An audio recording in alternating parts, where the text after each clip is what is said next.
Magkaiba tayo. Magkaibang magkaiba.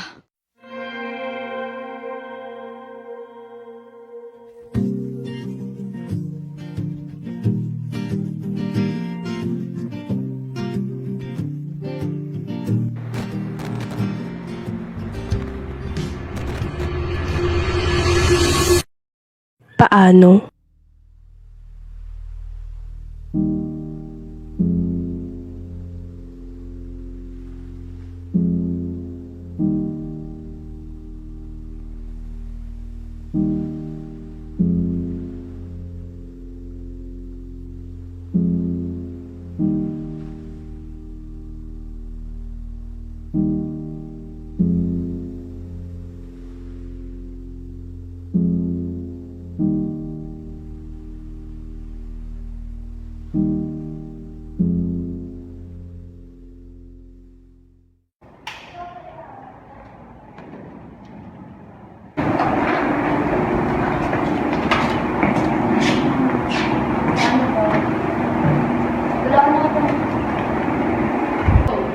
Apa, yung tuition fee nga po pala namin biglang tumaas. Tapos sabi po ng school, kapag hindi daw po nabayaran yung balance natin, hindi daw po ako pwede mag-exam. Hayaan mo na, gagawa ni Papa yun ng paraan. Ikaw, Jay at Rhea, kamusta ang pag-aaral niyo? Ayos lang po.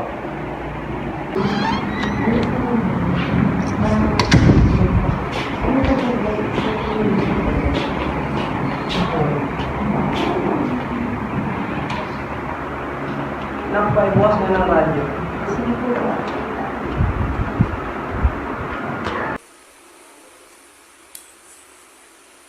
Ang deadline nito is December 31. Isa lang naman hinihingi namin sa kanila. Hindi naman ho i-phase out yung mga jeepney, kundi for them to form an association which is either a corporation or a cooperative. Pwede po ba kayo makausap? Oo, sana. Pag-isipan ko po kasing lumipat na ng paaralan. At bakit naman? Biglaan po kasing tumaas yung tuition fee namin at pag hindi po nabayaran, hindi rin po kasi ako makapag-exam. Dumagdag pa po yung dinalita sa TV kanina tungkol sa jeepney phase out. Tapos may sakit din po kayo sa puso.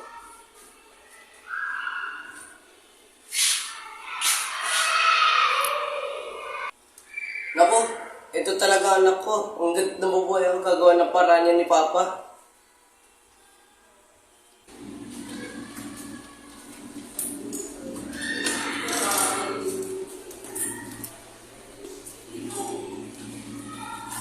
Ate, subscribe na ako. Sige, okay na.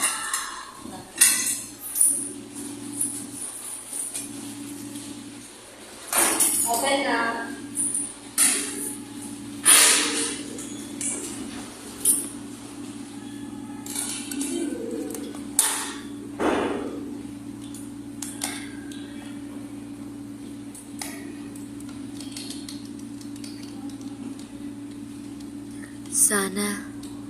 Sana na lang talaga matanggap ako. Malaking tulong ito para sa akin at sa pamilya ko.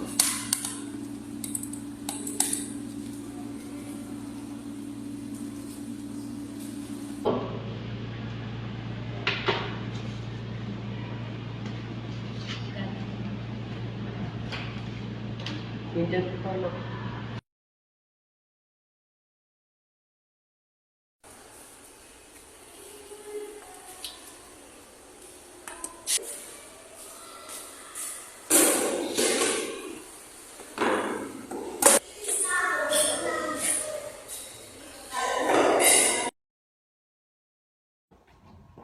Akala ko nga hindi ko nakakayanin. Nga pala, kamusta pala yung tuition fee ni LB? Naku, namang problema ako. Napakataas ng bilihin, lalong-lalo na yung libro. Baka naman talaga oras na ilipat natin siya sa public school. Eh na naman tayo, di ba sabi ko hindi ko na natin susukuan yan? Eh ano mo gagawa mo? Nahihirapan ako ipagkasya yung kinikita mo araw-araw. May trabaho naman ako. Ano ba?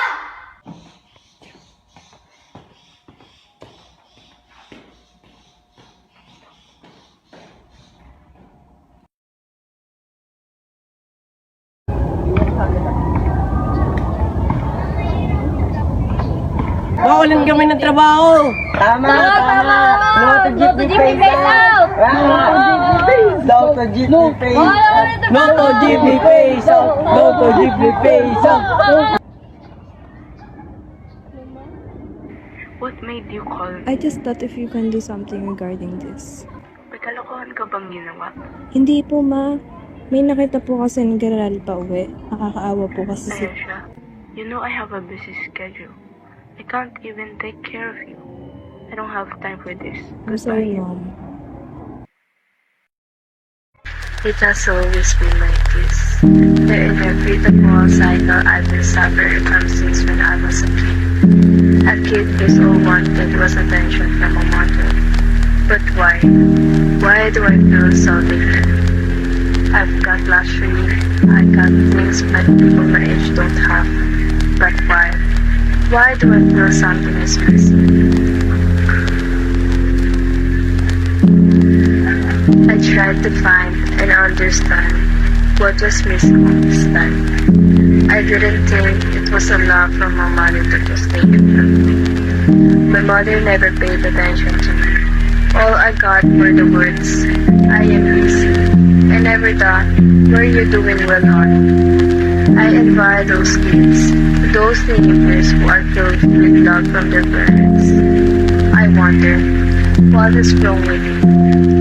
When will I experience the love I deserve?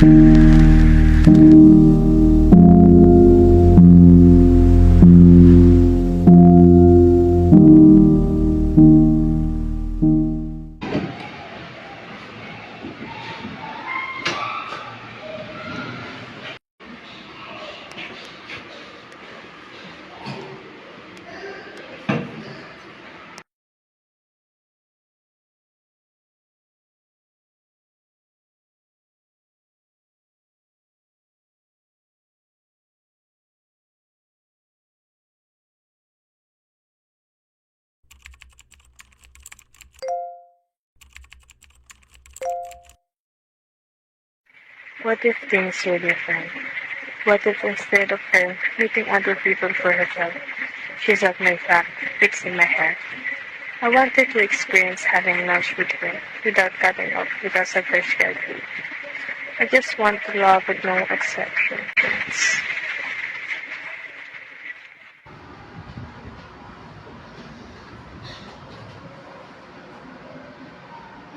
Ano nangyari kay Papa? Sinabi ng doktor na kailangan siya operahan. Hindi ko alam kung saan ko kung hanap ang pa-opera eh.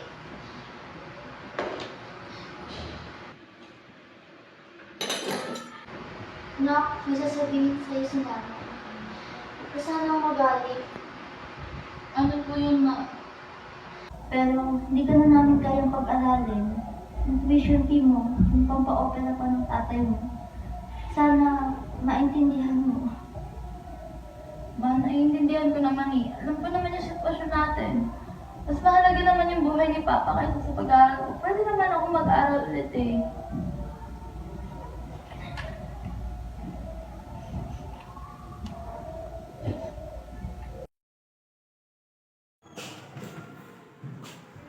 Gandang umaga po.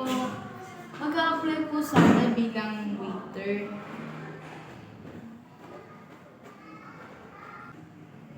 Maraming salamat po talaga. Makakaasa po kayo. Hindi ko po kayo bibiguin. Gagawin ko po talaga lahat para hindi kayo magsisisi lang yung desisyon niyo. Nako, Iha, wala yun. Nararanasan ko rin yan dati. Hanggat kaya kong magbigay ng oportunidad sa iba, abay bakit hindi? Hindi ba't karapatan ng bawat isa na sa atin yun? Karapatang magbigay ng pagkakataon. Kahit ano pang estado ang mayroon tayo sa buhay. Maraming salamat po talaga.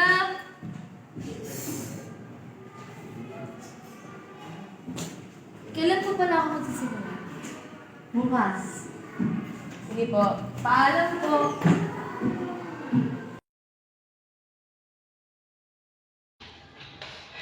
Ayesha, I heard from your advisor you're not doing well in your accounts. I'm sorry. Ayesha, ano ba talaga gusto mong mangyari? Kasi sa misunderstanding, if you promise it will never happen again. I'm sorry.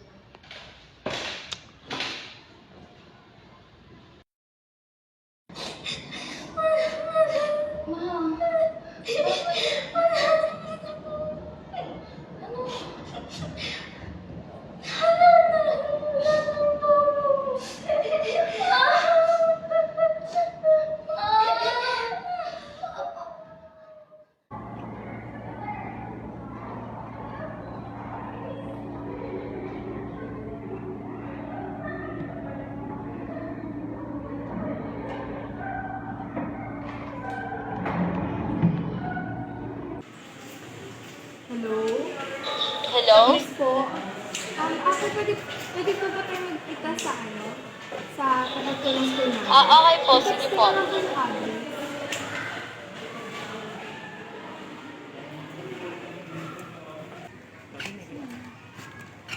Ate, ikaw po ba yung nag-tutor sa akin? Ako po. Sige po ate, pwede po bang sa bahay na lang po tayo? Sige po, tara na.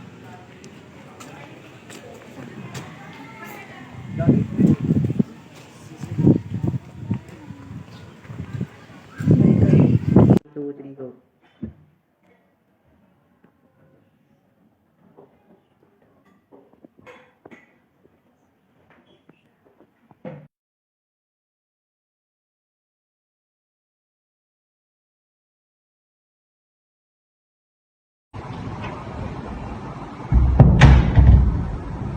Nak, kamusta ka? Kumain ka na ba?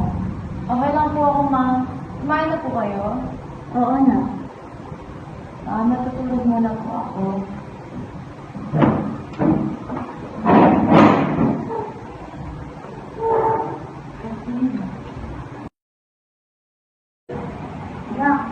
Gising na. Huwag mo kalimutang kumain, ha? Naliliw po na ako.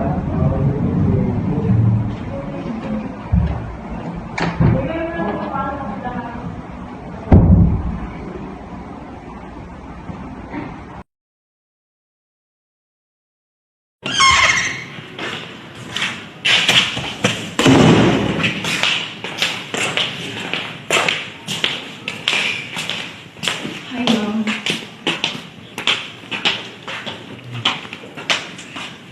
Mom, here's the result of our exam for this semester.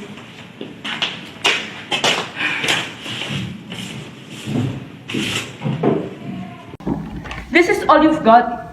Who is the top of your class? Ma, si Jade po. Then why can't you be like her? Ma? Alam mo, Yasha, you're such a disappointment. Pag-aaral na nga lang aatupagin mo, hindi mo pa mabagawa. Ma, sorry No wonder why your dad left us. Kinakahiya kita. Pero bakit parang hindi mo ako anak, ma? Pero bakit parang kasalanan ko pa na iniwan tayo ni Papa? For once, why can't you treat me as your own daughter? Why can't you love me without exceptions?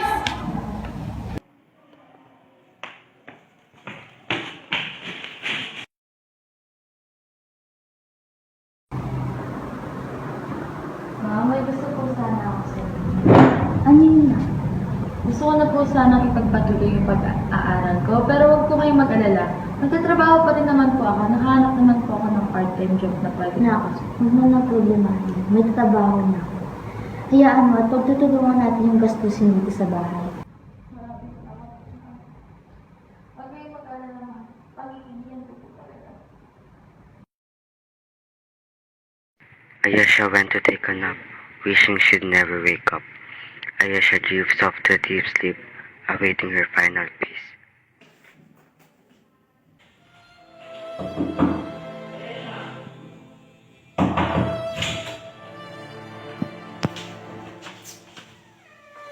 Ayesha, wake up. I'll be late.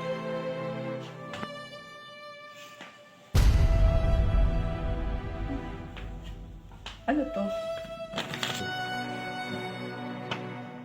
Dear Mom. Dear Mom, I apologize, Mom. If I've ever felt like a letdown in your life, you're correct.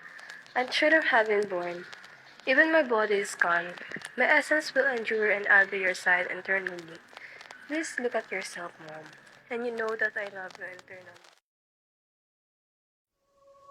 Mapaglaro talaga ang buhay. Puno ng mga pagsubok na tila minsan ay hindi na natin kaya. Ngunit, ang mga ito ba ay sapat na para tayo'y sumuko? Laban lang. Malayo pa pero malayo na. Sana balang araw